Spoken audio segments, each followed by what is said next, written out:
Okay, so I just watched Monsters Inc. for the first time since I was a kid.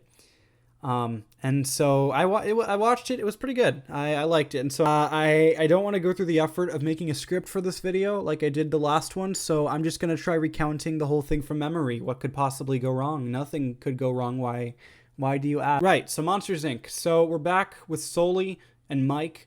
And this time Sully's the main character. Mike was the main character last time. This time it's Sully. Got it? Good.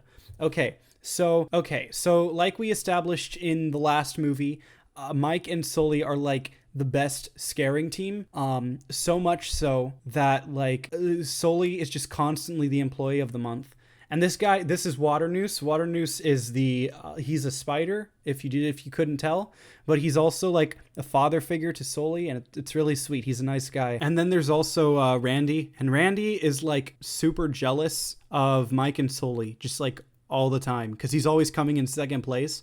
Like, they're always the ones to generate the most scream energy, because remember, like, they scare kids by inducing sleep paralysis in them, and then that like makes the powers the city. We talked about that last time. If you haven't been paying attention, that's your own fault. So anyways, yeah, they're doing the sleep paralysis thing, and Randy is mad because he can't generate enough sleep paralysis juice. And then it turns out that like there's been like a shortage in sleep paralysis juice, because kids just don't get scared as easily anymore, because all of them are too busy doing their TikTok challenges or whatever the frick kids do nowadays. What?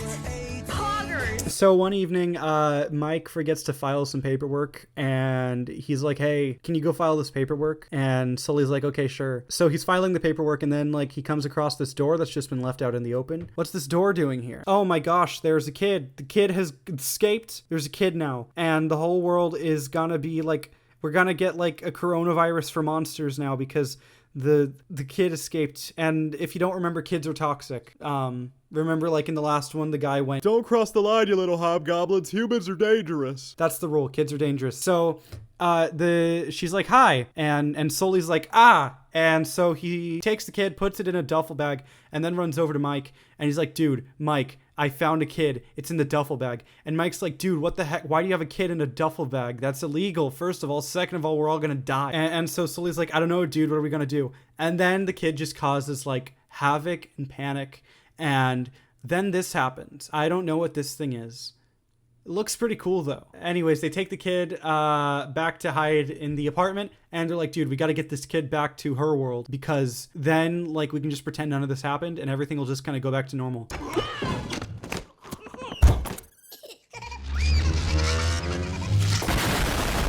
So they disguise her as a monster, and then they go to Monsters Inc. the next day.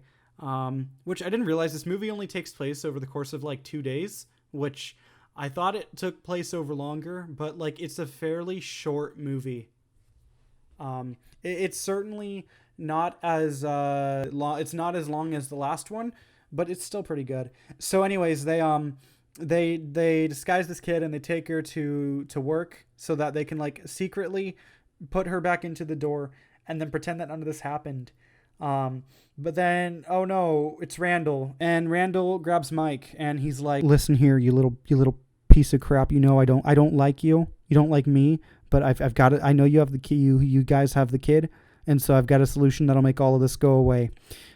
So I'm going to like open that door back up again during lunch when everyone is gone, and then you just go and casually proceed to yeet the child back into the door, and everything will go back to normal." And so unfortunately he doesn't do that, so he gets kidnapped by Randy, and Randy's like, "Where did you put the freaking kid? I swear to and then a distraction happens, and they save Mike, and Randy's like, "Oh, I'm angry now." And so then they go to Waternoose, and they're like, "Hey, Waternoose, we found this kid."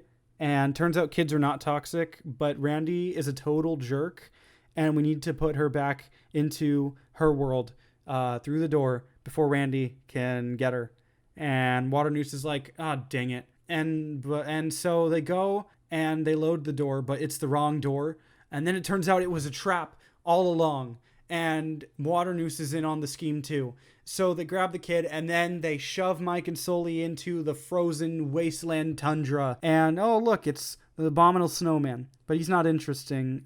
He's not important to the plot right now. So these two start fighting, and Mike's like, dude, I'll never get to see my girlfriend again, and it's all your fault.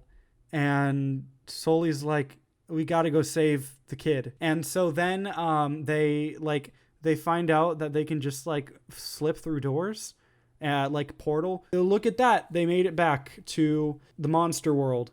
And just in the nick of time too, because these two are about to like perform an exorcism on this child with this spooky, scary machine. But thankfully, Sully comes and saves her. And so then they play a game of Escape the Randall, and it involves a long, arduous version of Portal. So they play Portal for a bit, and then it looks like Randy almost has them. But then the kid here goes full sicko mode and just like starts beating the living daylights out of him. And then finally they yeet him into the ether, where he is killed by a bunch of rednecks. And finally, they go to return Boo. That's the kid's name. The kid's name is Boo because the monster named her Boo. Because monsters, they say Boo. It's funny. It's a joke. Please laugh at the joke. And so they go to return Boo back to her home.